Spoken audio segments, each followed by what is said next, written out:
Hi everyone, welcome back to my YouTube channel. If you are new here, then I am really happy to meet you. If not, then welcome back. I just wanted to first of all say a huge thank you on all the support I got on my very first YouTube video. If you haven't already seen it, then go check it out. It's a little bit of a welcome to my channel, so thank you for that. Today's video we are going to be debunking some autism myths. I have chosen 10 autism myths that are probably the most common myths associated with autism, and we're going to debunk them today.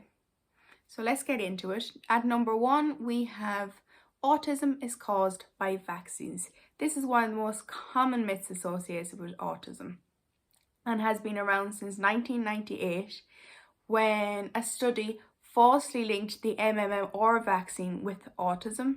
This study was retracted and the author lost his medical license. So there is absolutely no link between vaccines and autism. This is completely not true, completely false, okay? So number 2 then is that all autistics are geniuses. Apart from myself, no, I'm joking. This is not true, and this actually can put quite a bit of pressure on autistic people.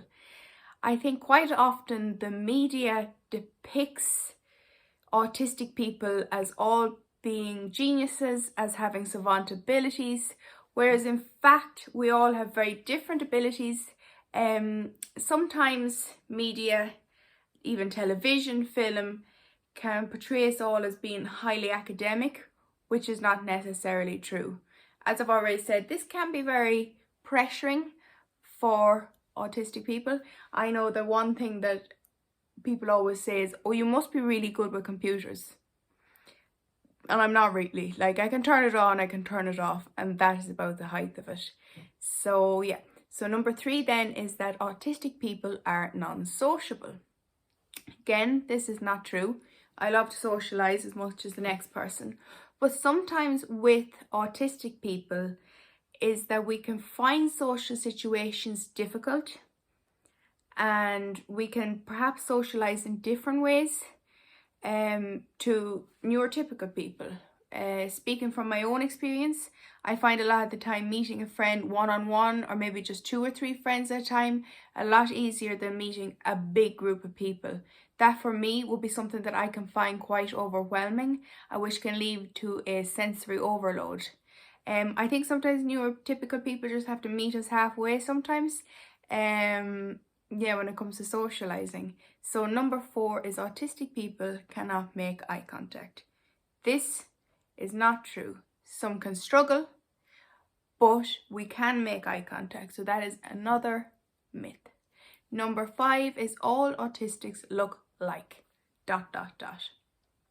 Autism affects every race, every religion, gender, ability, disability, age, absolutely everybody. There is no one autistic look at all. So number 6, I think this is another very common one, and I think this is one I would hear a lot, is that autistic people lack empathy and emotion.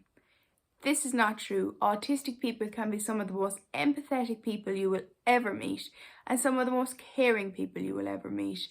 I think similarly to when I spoke about autistic people being unsociable, is that sometimes we can handle situations differently.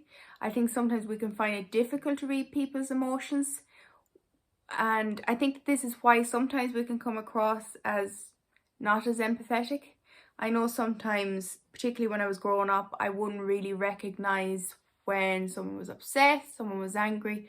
To me, every emotion kind of looked the same. As I got older, I did learn more about this, and it doesn't mean that we can't empathize. Sometimes we find it just hard to understand or even express our own emotions. But yeah, as I said, autistic people can be some of the most empathetic and kind people you will ever meet. Another one, which is an old theory, is that parents cause autism. Completely not true. This is an old theory by Leo Kanner, who believed that parents caused autism over fussy parents, cold distance parents actually caused autism, which is absolutely not true.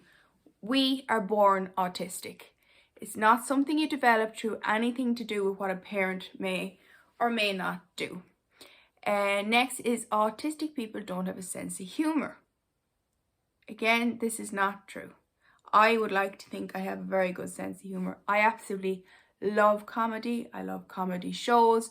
I love going to see a comedian. Absolutely love it. So this is definitely not true. And there are a lot of autistic comedians out there too. So do check that out because there is loads.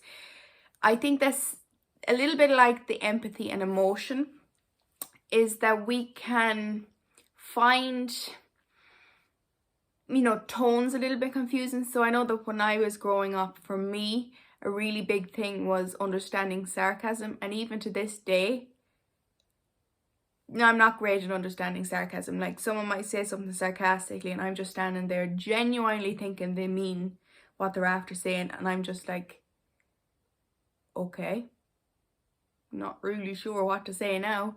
And then, or another thing is, you know, like old sayings and things like that people might say, and like sometimes my mother might say that, or my grandmother, and I'd be like, what does that actually mean?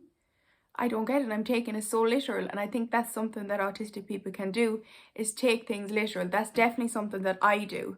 And I think that's why sometimes people can think we don't have a sense of humour, because we struggle with tone, we struggle with sarcasm, we suffer with detecting changes in tone and detecting changes in people's facial expressions. Then another one which we can hear quite a bit is that only boys can be autistic. Again, this is not true. I think where this particular misconception or myth comes from is probably to do with the fact that possibly more boys are diagnosed with autism, because autistic girls are very good at masking. Masking is a term that we use to describe when somebody is hiding perhaps their autistic traits by seeing what other people are doing around them, how they're socializing, how they're acting, and copying that. And I know that from my experience, that was definitely something I did.